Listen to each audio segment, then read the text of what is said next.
Assalamualaikum warahmatullahi wabarakatuh. Perkenalkan, nama saya Diana Safitri dengan NPM 254115. Saya dari kelas Manajemen 25A. Di sini saya akan mengerjakan tugas pendidikan agama Islam yang diampu oleh Bapak Asgaf Asnan Siregar. Fikih Mutakahat. Jadi, apa itu fikih munakahat? Fikih munakahat adalah cabang ilmu fikih Islam yang mengatur seluruh hukum atau aturan terkait pernikahan, mulai dari proses lamaran, akad nikah, hak dan kewajiban suami istri, hingga cara perceraian atau talak, dan hukum-hukumnya setelahnya. Arti dan hukum nikah.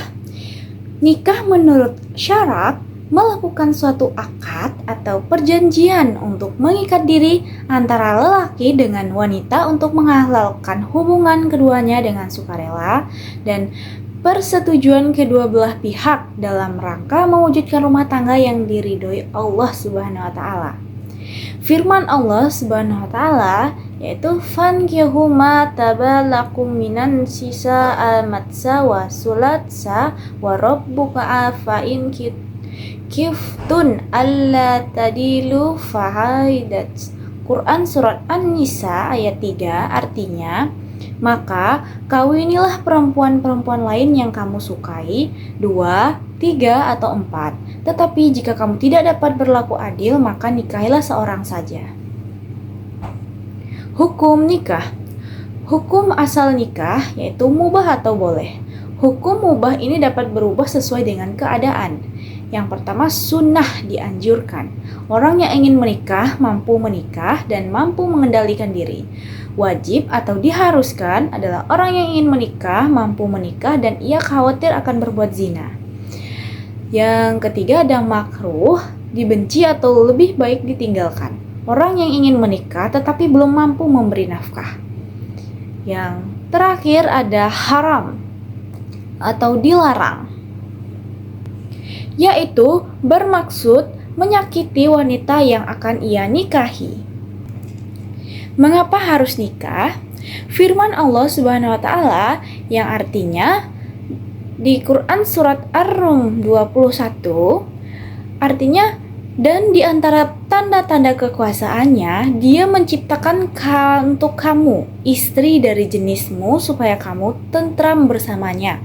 Dan ia menjadikan cinta dan kasih sayang di antara kamu. Sesungguhnya pada demikian itu menjadi tanda-tanda bagi orang-orang yang berfikir. Tujuan pernikahan yaitu yang pertama untuk memperoleh rasa cinta dan kasih sayang yang benar, yang kedua untuk memperoleh ketenangan dan kebahagiaan hidup, yang ketiga untuk memenuhi kebutuhan seksual secara sah dan diridhoi Allah Subhanahu wa taala, yang keempat untuk memperoleh keturunan yang sah dalam masyarakat, dan harta dan anak-anak adalah perhiasan kehidupan dunia. Quran surat Al-Kahfi ayat 18-46. Rukun nikah.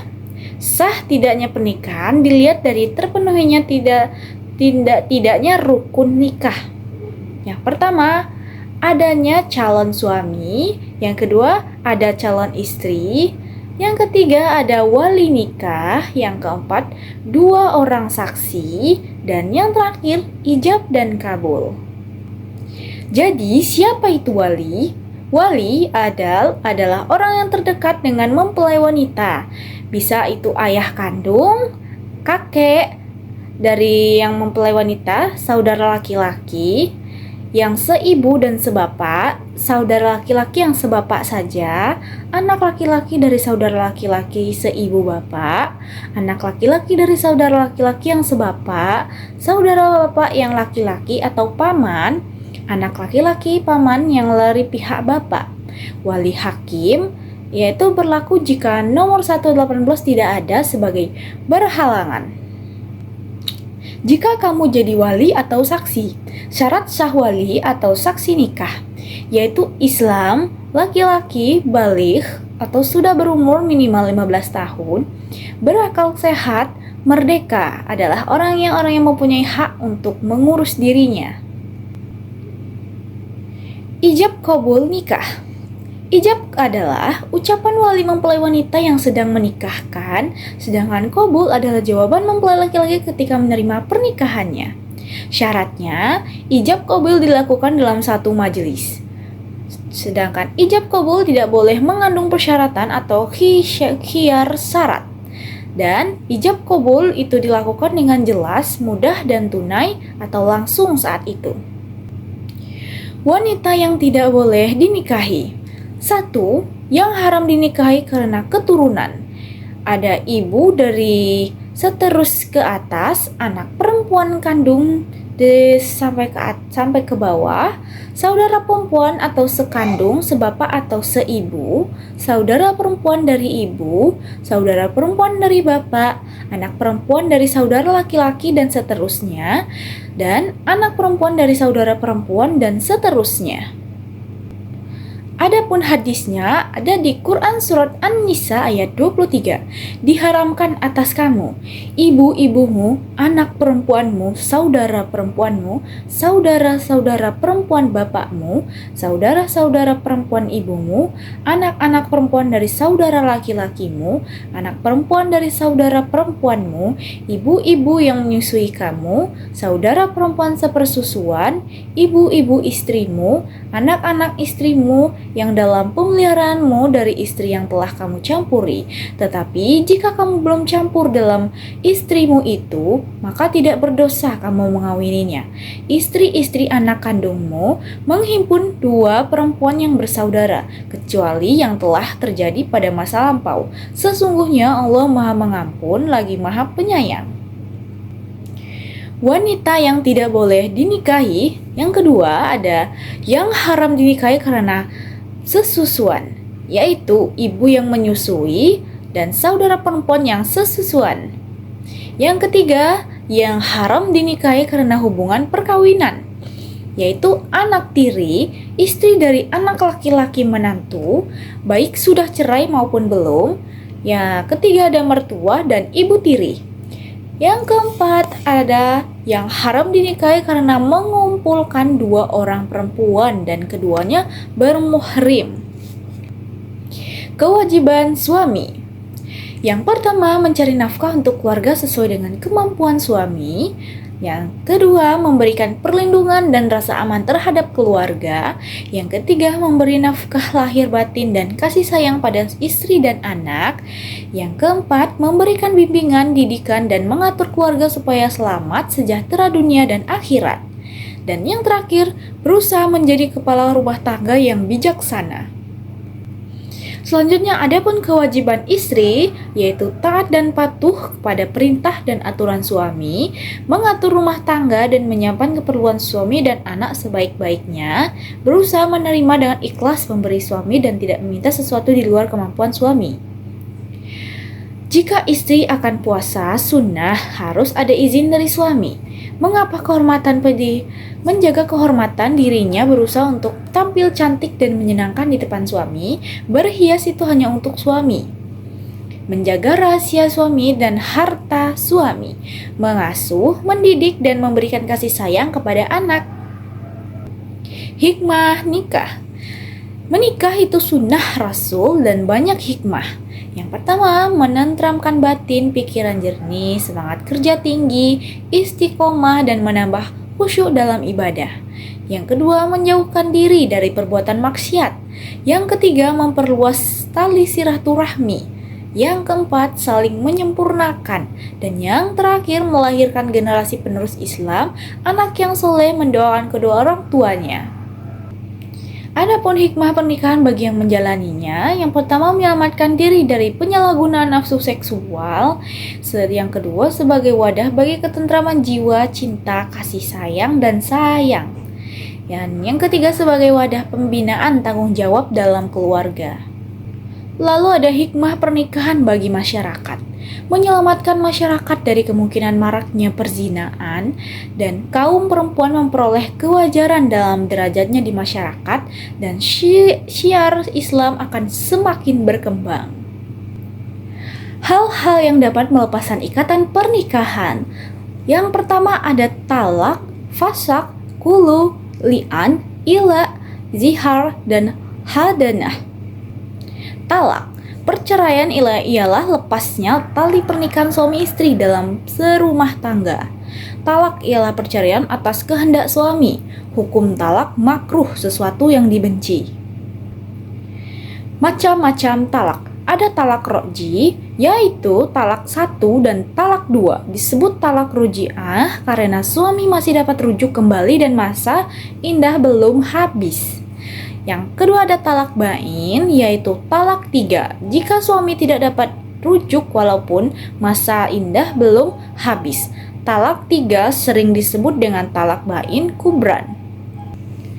Lafaz atau ucapan talak. Talak syarih yaitu talak dengan lafaz yang jelas atau terang. Misalnya suami berkata pada istrinya, "Kamu saya cerai," atau "Kamu saya talak." Talak semacam itu diniati atau tidak, maka talak sudah jatuh dan haram bercampur. Ada talak kinayah, yaitu talak dengan lafaz sindiran. Misalnya suami kamu berkata pada istrinya, "Pergi dari sini," atau "Pulang ke rumah orang tuamu." Talak seperti ini jatuh kalau diniati talak, tetapi jika tidak diniati maka talak tidak jatuh dan halal bercampur. Ila, liam, zihar, kuluk, fasakh. Ila, sumpah suami tidak akan mencampuri istrinya selama 4 bulan atau lebih, tidak terbatas. Jika suami kembali pada istrinya sebelum 4 bulan, ia wajib membayar denda. Tetapi jika sampai 4 bulan suami belum kembali baik pada istrinya, hakim berhak menyuruh suami memilih 2 hal. 1. Membayar denda lalu kembali balik dengan istrinya. 2. Menceraikan istrinya. Liam. Suami menuduh istrinya berbuat serong dengan mengucapkan 4 kali sumpah sebagai pengganti 4 orang saksi.